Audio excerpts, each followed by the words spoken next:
In 2018, a radical political change took hold of Ethiopia. A popular uprising ended nearly 3 decades of rule dominated by the Tigrayan People's Liberation Front, the TPLF, and brought to power a promising new Prime Minister, Abiy Ahmed. Hailed for ending hostilities with neighboring Eritrea, Abiy won the Nobel Peace Prize and raised hopes for national unity. But soon, his government was embroiled in a brutal civil war with the TPLF in the northern region of Tigray, leaving hundreds of thousands dead and millions displaced.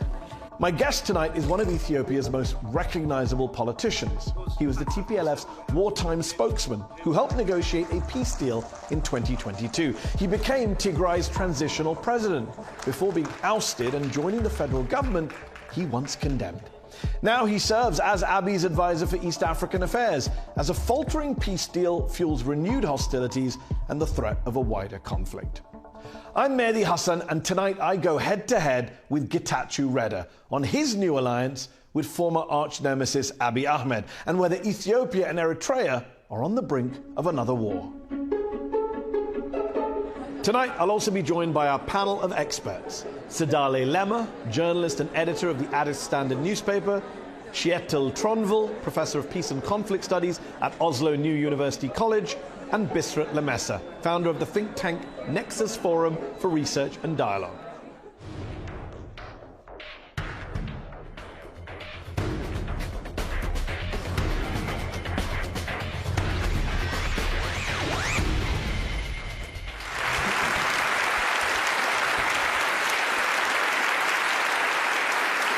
Getachew Reda, thank you for joining me on Head to Head tonight. My pleasure. You are currently serving as a government minister and an advisor to Ethiopia's Prime Minister Abiy Ahmed. Abiy, as you know, is a controversial, some would say divisive political figure in your country. His critics say he's a tyrant, he's a grifter, he's dismembering Ethiopia. What's your response to people who make those criticisms of your boss? Some, if not most of the things I have said all along the last couple of years, the last few years. So after having signed the Pretoria Agreement and submitting ourselves to the Constitution, because we have to put an end to the war, and after having served as interim president of Tigray for 2 years, we have come to a point where we have to work closely with the Prime Minister, whatever our political differences, whatever our characterizations. You recognize that you're the person who called him a tyrant, a grifter, dismembering Ethiopia? And more, yeah. And more. You did go more. Yeah. You actually accused him of committing the crime of crimes, genocide, against your people, against the Tigrayans during the recent civil war. According to you, Abiy's forces even tried to assassinate you via drone strike, and they abducted and detained your sister. How does your sister feel about you working with the people who abducted her? Must make for an awkward family dinner. My sister would feel the pain of having to go through the kinds of problems she had to face. But I think it would be fair to say that my sister is going to feel relieved that the kinds of sufferings she had to go through, people would not have to go through anymore. You fell out with your old party, the Tigrayan People's Liberation Front, the TPLF. They ousted you. And then you went and joined Abiy Ahmed. You didn't have to join the other side. You could have just said, you know what, I'm done with all of you. Yeah, one of the things I knew I had to do was to make sure that my erstwhile friends, my comrades, who for one reason or another, of course, that would include myself too, led to the kinds of suffering the people of Tigray had to suffer because of their failure in leadership, should not be allowed to continue to enjoy the kind of totalitarian control over the people of Tigray. So as long as there was a possibility, indeed a likelihood of working closely with the federal government, not to spite the people of Tigray, but to protect the interests of the people of Tigray. But you're working with the federal government, hold on Getachew, you're working with the federal government that you spent years calling war criminals. You said Abiy Ahmed, and I'm quoting you, perfected genocide into an art form.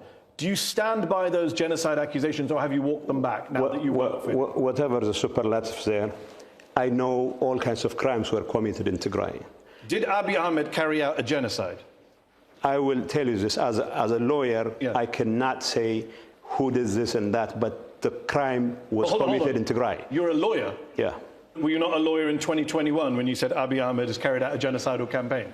Yeah, I was a lawyer. Were you not a lawyer when you said Abiy committed genocide on the people of Tigray? I was a lawyer, and I was in the heat of a conflict that was claiming the lives of hundreds of thousands of people. So was it a genocide or not? I believe genocide has been committed in Tigray. By Abiy Ahmed? Well, I have to be responsible for my words now.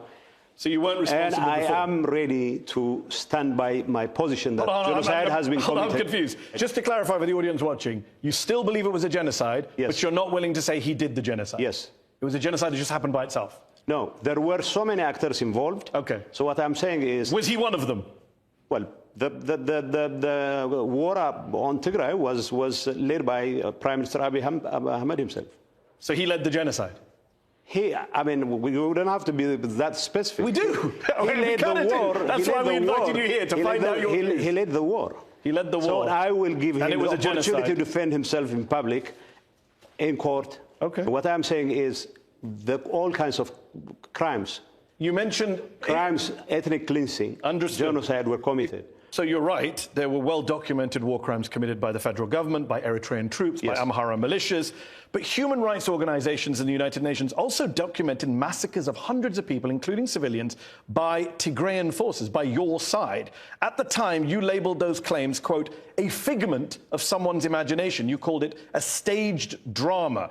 Can you now admit that you were lying at the time to cover up war crimes I wasn't lying. by your forces? I was making a statement defending our decisions that there was no systematic attack against civilians by the Tigrayan forces, but to the extent that there were incidents, we were ready to hold ourselves accountable to any international tribunal. So when I say... You said at the time, these are just a figment of someone's imagination. There was no such thing as our forces going in every house and targeting civilians. They fought and our forces fought back. That sounds like a denial of war crimes. But you know, in the benefit of hindsight, I can see cases here and there where civilians were targeted. Here and there? Yes. One man said he counted 55 corpses as he escaped from his town in northern Ethiopia. He stepped over bodies scattered in the streets. Another asserted he was rounded up with 20 men who were shot in front of him. Yet others claimed Tigrayan forces went door to door, killing men and teenage boys. That happened on your watch. Well, to say that it happened under my watch, under circumstances, would be a bit of a stretch. But when I say that no such decision was made against civilians, I still stand by it because there was no decision to target civilians. But as long as there were off-grid officers here and there who have targeted civilians, I'd be more than glad to assume my fair share of responsibility. To be fair, you recently exposed an internal TPLF investigation that accuses 231 of your former leaders and affiliates of crimes, including human trafficking, abductions, gold and weapons smuggling. But you waited to reveal it. Honestly... How do we know you weren't involved in these crimes? Honestly, I wasn't involved in the crimes because... well, you exposed them. Because I wasn't. But I knew... That's not really a good defense. I wasn't involved in the crimes because I wasn't. After having spent months as president of the interim administration, it came to my knowledge that these kinds of activities were quite mundane. But you didn't reveal it. I didn't reveal it until this year. Because I didn't reveal it because we believed in the TPLF that maintaining a modicum of unity was far more important than addressing our internal problems. And that... I mean, human trafficking is not an internal problem. It's a major crime. When I first decided to bring those not just accusations, but also evidence to light, well, my responsibility was to make sure the people who were in the business of adjudicating these cases were informed. And it's not like I can go door to door and prosecute myself. But you exposed 231 people. But I did the exposing way ahead of my being ousted as interim president. But you admitted earlier this year that you lied up until now. I tolerated this. No, I tolerated. You lied. You said you lied. No, I didn't lie. I tolerated. You said earlier this year, it is enough that I lied up to now and I tolerated up to now. Those are your words.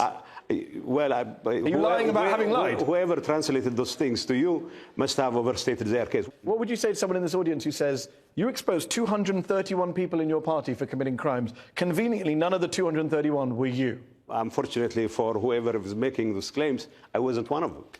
It's as simple as that. Okay.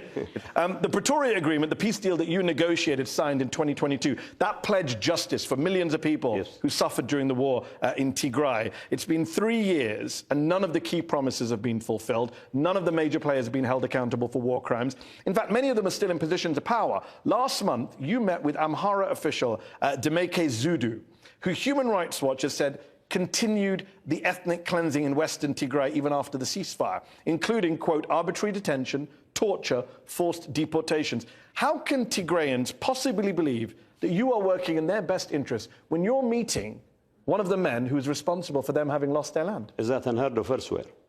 If you are interested in resolving this crisis, you have to deal with people who are in charge now.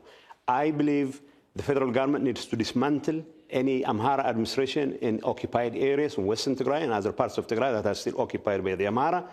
And if I have to make sure that the people have their opportunity to come back home, you have to work with the federal government and work with people. This is the problem, Getachew. You seem to change your tune. You have to change your tune. No. I have to swallow my pride. Not just swallow your pride. You're changing your very view of the world. This is what you said a year ago. No. I'm not. This is what you said. Anyone. This is what you said a year ago. It would be very foolhardy for us to expect internally displaced persons to enter when the very people who caused their displacement in the first place are still roaming the very streets we saw in the carnage. You're sitting down with those people. This is one of the arguments we have with the federal government when I was head of the interim administration, is for that Amhara administration to be dismantled and for security to be taken care of by the federal government, along with traditional militia and police institutions that had been there before the war.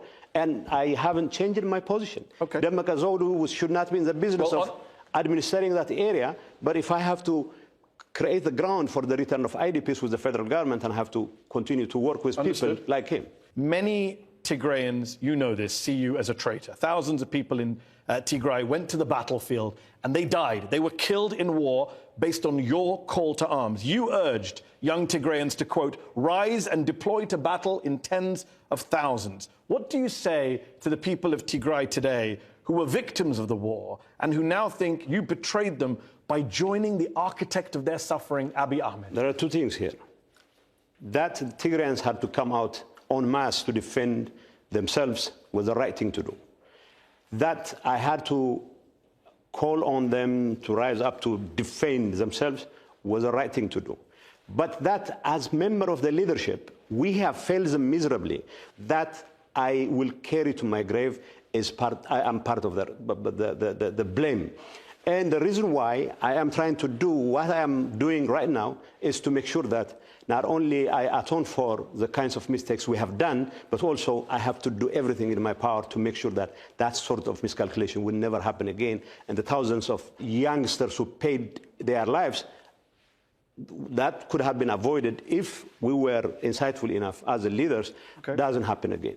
All right, let's go to our panel of experts here. I'm joined by Sedale Lema, editor of the Addis Standard newspaper. Were you surprised, Sedale, to see Getachew join Abiy Ahmed's administration? What does that mean for the victims of the war? He says he feels like he's atoning for things. I think it's one of the greatest tragedies, Getachew. This is not just a moral collapse. This risks erasing morality altogether. You agree that a genocide took place. And it's not just a figment of imagination. You mentioned about, I would call it pragmatism, or working from within to solve this problem. And I think your supporters also say the same thing. What have you done so far? Have the people of Tigray been compensated, redress, justice? Have the federal government tried to incorporate, after you even came to it, incorporate Tigray into the federation? The answer is no. Is there any justice to the victims? The answer is no. Bisrat Lamessa is an independent researcher, runs the think tank Nexus Forum for Research and Dialogue. Do you agree with Sedale's point that he may have joined the government, he may be trying to do good, but where are the results? What did you make when you heard the big news that he had come and joined Abiy Ahmed? I don't agree with Sedale, unfortunately. Well, one thing, it hasn't been designated as a genocide. This is a very sensitive concept that we shouldn't casually throw around. But when it comes to Getachew, I believe this is a very pragmatic move that has positive dividends at multiple levels. This is not a simple alliance between two individuals. people are rejecting TPLF's 50-year autocratic monopoly over the people's political, civil, and economic lives. They want a new political dispensation which is democratic, inclusive, open, and diverse. And I believe such a move is an ideal opportunity to create an alternative space that will enable Tigray to renew itself from within. So this makes the case for why you should be in there. Deal with Sadale's point that what have you actually achieved being in government? What justice have you got? I'll have to first respond to what Sadale. I mean, you know, I'm not here to pontificate about moral. I'm one of those leaders who should be blamed for anything and everything that has gone wrong. But I also know that I'm one of the leaders who realized that going ahead with the kind of destructive approach we've been following is not going to be in the best interest of the people of Tigray. What have you achieved by making this big step? Oh, you mean since joining? I had long since joined Abiy Ahmed. I was the interim president appointed by Abiy Ahmed. And why is it that all of a sudden now I was ousted from Tigray, as it were, and then I come to Addis and I have to deal with Tigray issues. I still have to protect the best interest of the people of Tigray in any way I can. And then I have the opportunity to work with the Prime Minister, not as a policymaker, but as an advisor who would give his 5 cents. Let's bring in Kjetil Tronvoll, is a professor of peace and conflict studies at Oslo New University College. He specializes in Ethiopian and Eritrean affairs. Getachew says he wants accountability and justice for Tigray and the victims of the civil war. Is the federal government that he's part of, that he's a minister in, is it working towards that aim? Is it doing enough? Well, we don't have any evidence for that as of now. They have put in place a so-called transitional justice mechanism to address the mass atrocities taking place in Tigray during the war. But that framework of so-called transitional justice is more aimed at not disclosing and not placing accountability on individuals, but diverting attention to other aspects of Ethiopia's long troubled history of human rights abuse. So as of today, we have no evidence whatsoever that the government is providing accountability for the mass atrocities. No evidence whatsoever. That's pretty damning. I agree with Kjetil. Nothing of the sort has happened. Well, the Defense Ministry has taken measures against some off-grade low-level officials. And as long as I am able to convince or try to impress on the powers that be in Addis Ababa that none of the adventures 5 years ago are going to pay dividends, and then I will use that opportunity. In 2019, Prime Minister Abiy Ahmed won the Nobel Peace Prize for ending decades of hostilities with neighboring Eritrea. Abiy then partnered with Eritrea to fight against Tigray in the civil war. Today, however, there are rumblings of a possible new conflict between these two countries. There are reports of Ethiopian tanks and artilleries moving towards the border. Both governments are accusing each other of trying to provoke a conflict. Is Ethiopia on the precipice of another war with Eritrea? I wouldn't put it that way. I mean, the whole rhetoric about Ethiopia's wanting to have access to the Red Sea is often conflated with the idea of ownership of a real estate, coal, asset, or whatever. As far as I'm concerned, there is no credible argument whatsoever to try and go against the sovereignty of Eritrea. Are you saying that the claims of the Ethiopian government, led by Abiy, saying we want access to that Red Sea port that's in Eritrea, you're saying that won't lead to war? No. What I'm saying is I don't expect that to lead to war, at least not in the foreseeable future, as far as I'm concerned. Prime Minister Abiy, on the one hand, has said he wants peace. He says he wants to avoid conflict. On the other, he's vowed to, quote, correct this historic error of the seaport and said, quote, I am 1,000,000% sure Ethiopia will not remain landlocked. The Ethiopian military said recently that it will not hesitate to make any sacrifice to secure access to the sea. How are those not threats? So I have reason to believe that President Isaias and Prime Minister Abiy will find it in their hearts to find a way to resolve, to diffuse the crisis. Believe me. That's what I believe in. When you because say believe me, this show is not about belief. It's about facts. It's about evidence. I will tell Do you have any evidence? I'll tell you about the facts. Do you have any evidence that you're ruling? You're saying there's no conflict. Everyone who's worried about conflict right now. I'll give you the facts. Okay. You know, I recently traveled to Afar region, all the way to Bure. Yeah. And I saw concrete asphalt being built by the Ethiopian government. Yeah. Obviously, the Eritrean government also is building their side of the asphalt. So it must have been a recent fallout between the two sides. So if they have made that investment sincerely, and then I cannot rule out the two parties coming together. People worry about the rhetoric. Many would say this is not about a port. This is about expansionism by the Ethiopian government. Some have said that Abiy is, quote, obsessed with Ethiopia's imperial past, that he wants to march into Eritrea's capital and declare the Red Sea as his border. He wants to be celebrated as the leader who restored Ethiopia's greatness. What do you say to people who say that? Well, I said as much in the past myself. Now the question is... Those are all your quotes. You said he was obsessed with Ethiopia's imperial past. You said he wants to restore Ethiopia's greatness. Is that not what you believe anymore? Well, no. I mean, I don't have any problem with Abiy wanting to restore Ethiopia's greatness, whatever that greatness is. My issue is that sort of claim is not likely to lead to the kind of conflict people fear is going to happen anytime soon. At the time, when you said it in 2021, you said it would lead to conflict. I said it in No, I didn't even say it will lead to conflict. I said he will take over Asmara. I understand that's what you're saying. My question is, does that mean you no longer think he's an imperialist warmonger? No. I think at this point in time he cares more about his image, that he's trying to make differences in domestic politics and all that. So I don't think he will risk the kind of expansionist approach that many people impute to him. But many people being you. Yeah.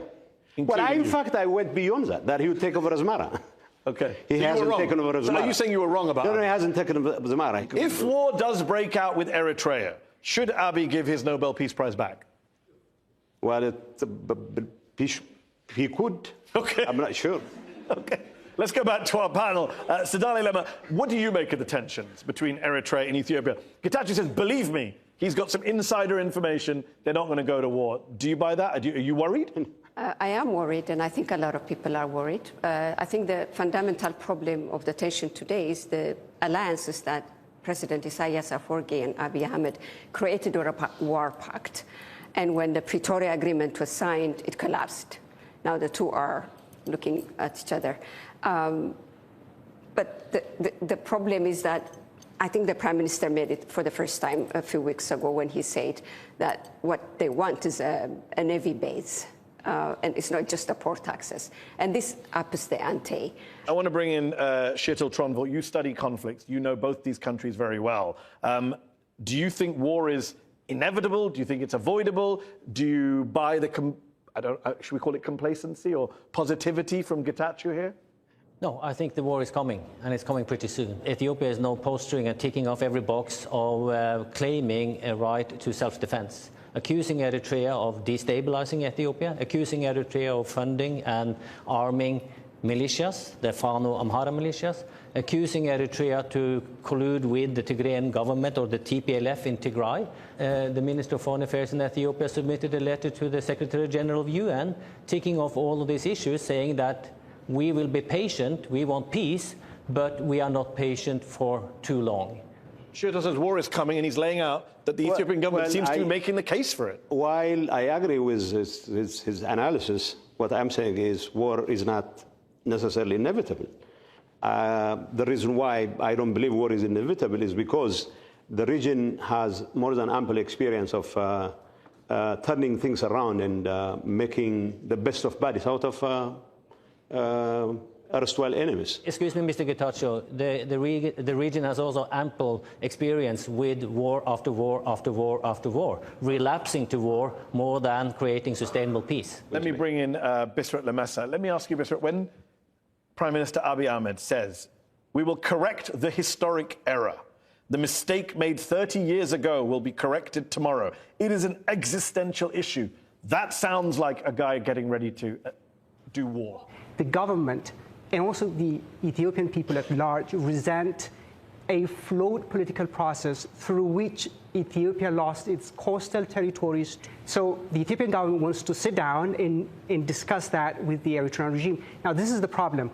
Eritrea's aggression is not necessarily linked to Ethiopia's quest for access to the sea. The Eritrean government hasn't managed to capitalize on Eritrea's independence and create a functional state that is reliable, predictable, and has institutions. In 2018, the Ethiopian government tried to formalize the expression of interest in friendship into institutionalized agreements. Well, the Prime Minister of Ethiopia in 2018 recognized the borders. It was just the borders per the Algiers agreement, but it wasn't necessarily about making corrections to the historical strategic blunder. We are going to take a short break. In part 2, we will be back with Getachew Reda, with our panel of experts, talking about the Prime Minister, Abiy Ahmed, his record, his legacy, his human rights issues, and Getachew's relationship with him. Don't go away.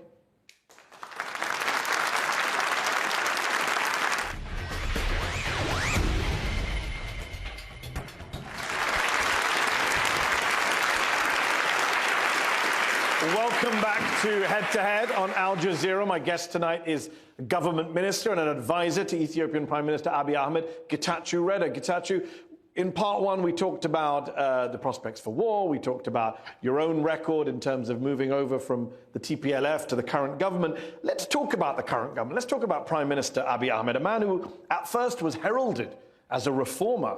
He got a peace prize. He was seen as a fresh leader after decades of oppressive TPLF-dominated rule, your former party.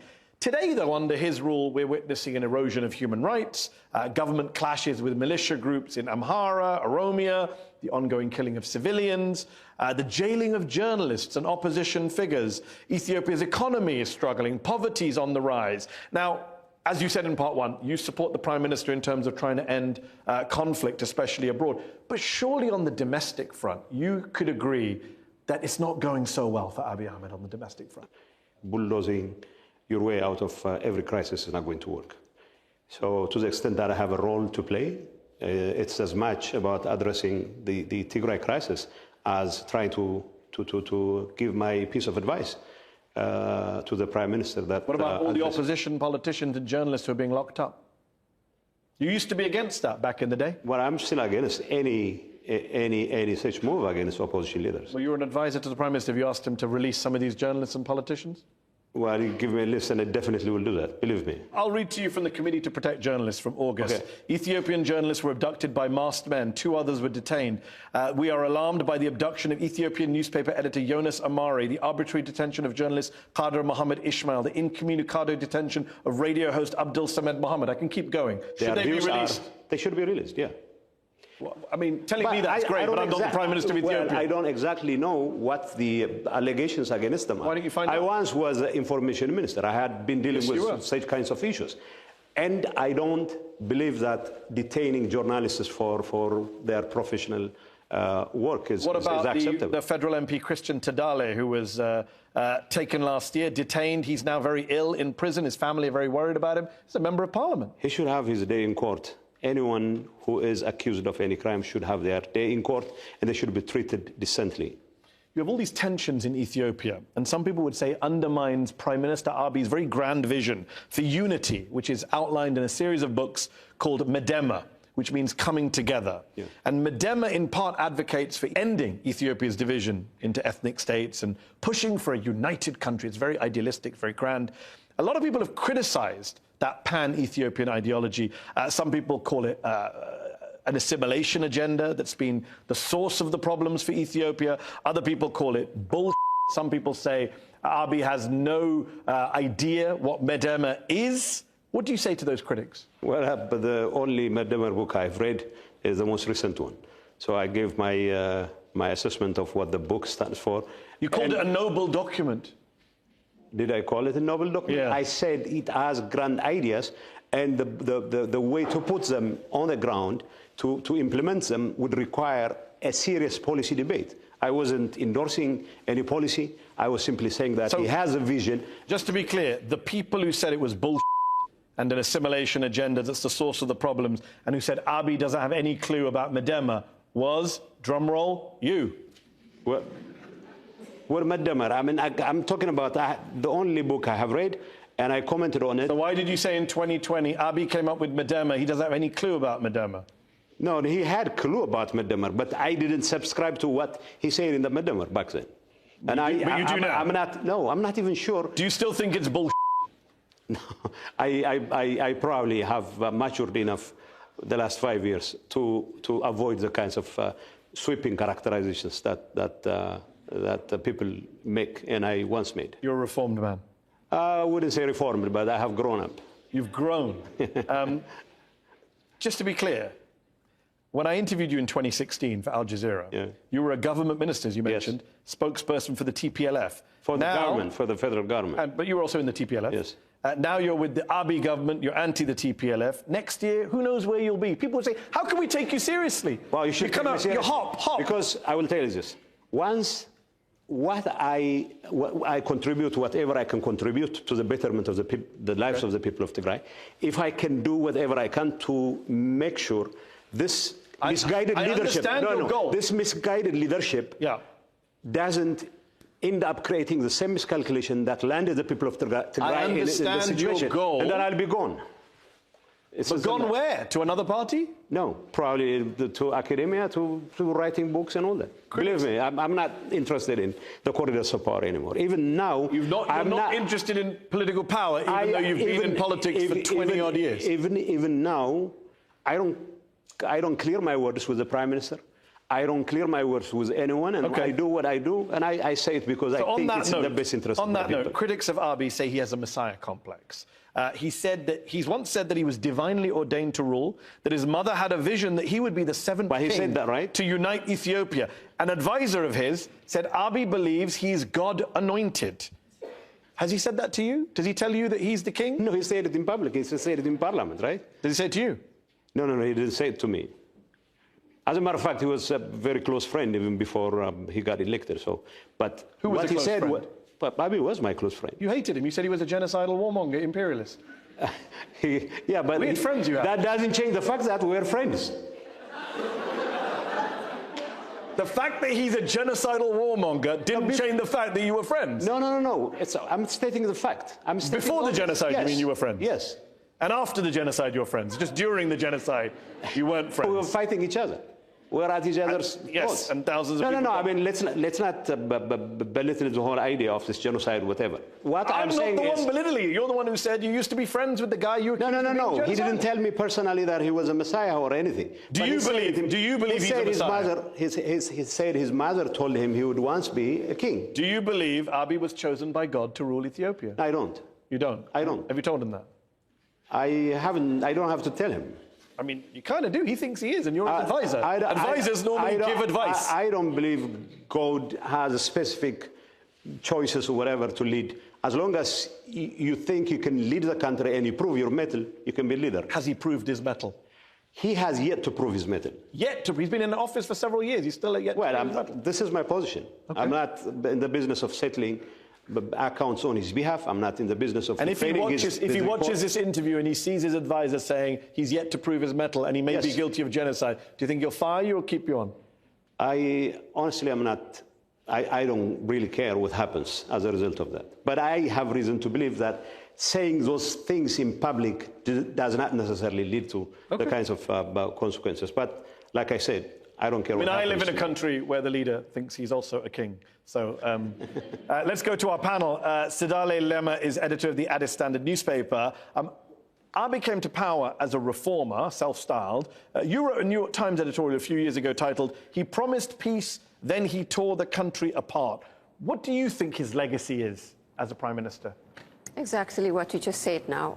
Look, we might be discussing about the crisis in the Tigray region, but Ethiopia began to get engulfed in wars soon after he came in Oromia regional state, his own turf, right? And in Amhara region today, in Oromia, the wars continued there. There's no indication whatsoever to end them through political settlement. We have seen assassinations of the likes of Hajalu Hundessa, the likes of Bette Orgesa, men who should not have been assassinated, under the watch of the same prime minister. Naturally, wars tear societies apart. And when you also oversee the assassination of prominent figures and refuse for any independent investigation, for the truth to come out, you are sowing the seeds of bitterness within your own communities. What the Tigray war did to us is finish that work. We are not anywhere close to coming together. Every fabric of Ethiopian society was torn apart. And there is no turning back. We're being torn apart, no signs of coming together. Do you agree with that? What the Tigray conflict has done is, like he said, create a sense that people maybe after all don't see any hope. So what we have to do is to make sure that whatever chance there is to salvage a semblance of unity needs to be put together. And whatever effort I'm going to make, first and foremost, is about protecting the interests of the people of Tigray, and of course to ensure that Ethiopia doesn't continue to slide.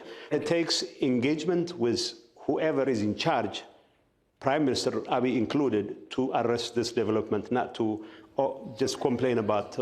This government has shut down various initiatives to get justice and accountability. That's a fact. How are we gliding around this if we ever need to come together as a society? No. What I'm saying is, in the context of Pretoria, for example, whether transitional justice and everything, transitional justice is not just about Tigray, it's about the entire country. It needs to be fully implemented. That's my position.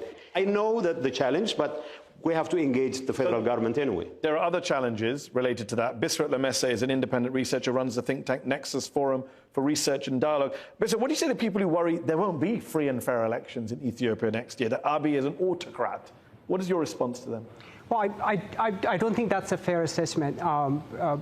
Trying to put everything on Abiy as the architect of the vision in Ethiopia is either it's a cynical attitude or it's failing to understand Ethiopia's complex history, tensions around ethnicity, religion, ideology, and throughout its history, it's been accumulating problems after problems after problems.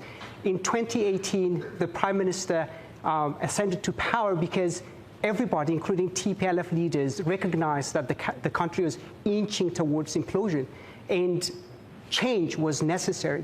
But let me tell you one thing. People usually talk about the euphoria that happened in 2018, but that hid two divergent political forces. One that blamed TPLF for its monopolistic approach and sought more ethnic autonomy. They expected that from the Prime Minister. The other one said ethnic federalism is the root of all our problems, and he's supposed to shred the constitution, dismantle the structure, and bring in something new. Now, this is the Ethiopia that the Prime Minister inherited, but that is where the transitional justice framework comes in. Let's confront our past, reconcile, move on. That is where the National Dialogue Initiative comes. Let's come together and do a bottom-up approach. Let me bring in Kjetil Tronvoll, is Professor of Peace and Conflict Studies at Oslo New University College. Kjetil, there's this phrase that's now doing the rounds, mega, make Ethiopia great again. Abiy's been associated with this phrase. Some people think mega is just a way for Abiy to, push his own agenda, big up himself, self-aggrandizement. What do you make of what he's trying to do with Ethiopia? Is he trying to restore some form of greatness, bigger boundaries, bigger borders? What is his goal in your view? I think all of the above is his goal. Will he succeed? Probably not, because he's repeating the mistakes as done by earlier emperors and governments in Ethiopia. Every time a government is trying to centralize power in Ethiopia, it creates counterforces from the regional states or from the ethnic groups, call it whatever you want. And in addition to the centralization process, Abiy is also trying to impose all-embracing Ethiopian identity, using a language and a rhetoric harking back to an imperial time, which is very provocative for the gentleman sitting next to you, and that ideology from the Tigray People's Liberation Front, from the Oromo Liberation Front, and from others. So he's trying to create something which has failed 2 times before, and I think it will fail again. Is mega provocative to you? Is this idea of of subsuming ethnic identities into one pan-Ethiopian ideology, does that worry you? You used to call him imperial, as we've discussed tonight. No, that's such a project is not going to work, whether it comes from Abiy, from TPLF, or from whoever it is who promotes such agenda. It's not going to work because... You're not worried about the centralization of power that Kjetil identified? No, but I haven't abandoned any of the misgivings that I had when the centralization of power led to the kinds of conflicts. What I am saying is whatever is going to work in Ethiopia should take into account the diversity of the country.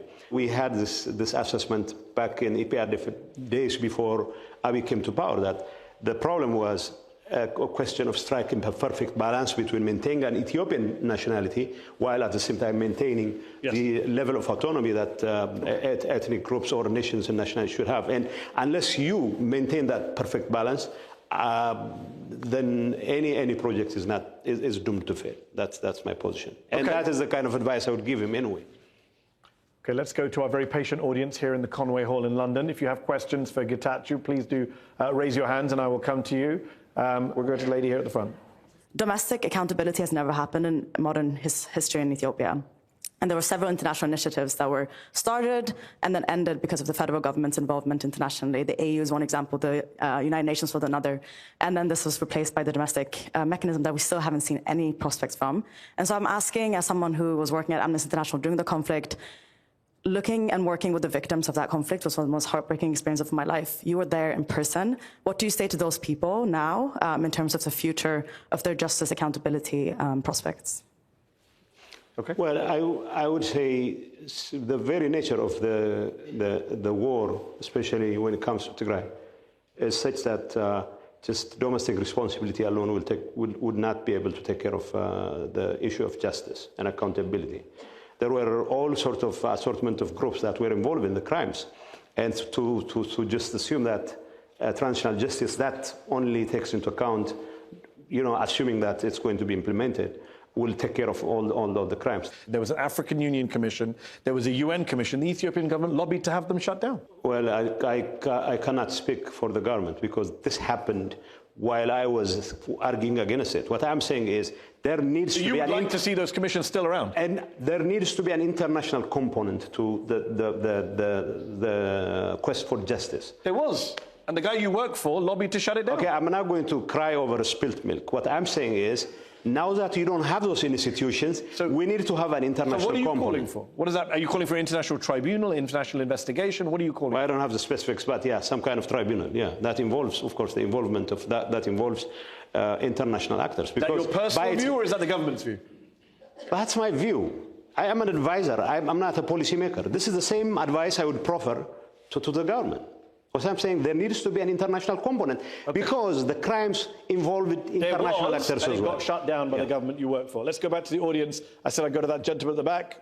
So Donald Trump claims that he solved 8 wars, and one of them was between Ethiopia and Egypt. He said that he ended it, but there really was no war between Ethiopia and Egypt. So he's lying, right? I have reached that point of time when I don't have to make more enemies. So I'm not going to say anything about President Trump. But to the extent that he has solved any war between Ethiopia and Egypt, I would say it must be a war of words. Even that is far from addressed as far as I am concerned. But there was no war between Egypt and Ethiopia. There was no war, but he goes around saying it's one of the 8 wars he solved. The war of words has been going on for quite some time. So Donald Trump solved a war of words between Ethiopia and Egypt. Stick to your characterization. Those are your words. I'm just summarizing. Yes, he hasn't solved a war between Egypt and Ethiopia. Thank you very much. Because there was none. That was good. We're in agreement. Finally tonight, we're in agreement. Gentleman in the second row. My question is, moving forward, the Ethiopian government is hoping to hold the next election, I think in next June, and I understand you have a new party called Simrat, which is Tigray Liberal Democratic.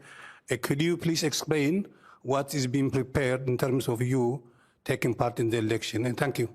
This party was established simply to make sure that the movement for change in Tigray doesn't fizzle out because of the reckless leadership of the TPLF or whatever is left of it. So we are trying to fill the gap, but we also know that we cannot repeat what the TPLF leadership, myself included, had been doing, which is, of course, totalitarian control of the Tigrayan public. Lady in the glasses. Yes, do you want to stand up? Thanks very much. On your watch as regional president, your new allies were responsible for more deportations, for more killings, for more massacres. You know that your new allies in Western Tigray, who are still administering that area, have been accused of ethnic cleansing on a massive scale. you know that they are still responsible for brutalizing that population, including, keeping women in sexual slavery. So I want to know what it is that you, with this miraculous power that you're now going to wield, are going to do to keep those people safe, especially in the absence of any prospect of justice or accountability. Well, thank you. You should know better that holding the people, the IDPs hostage, is a tactic that has been employed by the leadership in Magala, in Tigray.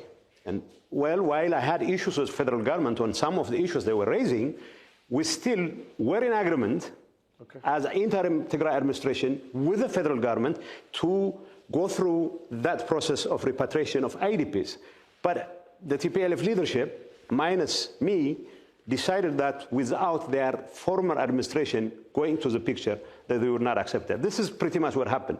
There were 3 times of redisplacement, 3 times of attempts for safe passage of the displaced individuals, and all 3 times they were redisplaced again. We were there reporting it. No, it's not the lack of... I know where you're coming from. What I'm saying is we had a series of negotiations with the federal government. We had decided on a number of steps to be taken care of, which not just me, but also the very people who were in charge of the implementation of the process were in perfect agreement with. But unfortunately, the political leadership would have none of it. Let's go That's to the what lady who's happened. been waiting patiently in the red. Splinter groups in Araya and Afar are undermining the peace and recovery in Tigray and distracting from justice and accountability in Tigray. Will you advise the PM to stop arming the splinter groups and the insurgents and focus his attention on implementing COHA, since that's been neglected for all these years? The focus should be, both for the Prime Minister and for all of us involved, to the fullest possible implementation of the cessation of hostilities agreement. Well, I would beg to differ when it comes to your assessment of what's happening in Afar. I'm totally against any armed move against anyone, including the very people who ousted me, to use his word. But Getachew, you're accused of supporting these splinter groups as well. No, I'm not. The Tigrayan Peace Forces, are you involved with that? The Tigrayan Peace Force, my understanding of the Tigrayan Peace Force is a resistance against the kind of totalitarian moves by the TPLF leadership, and they are there to make sure that they don't have the wherewithal to launch another. So you are involved with that group? No, I'm not involved in that group.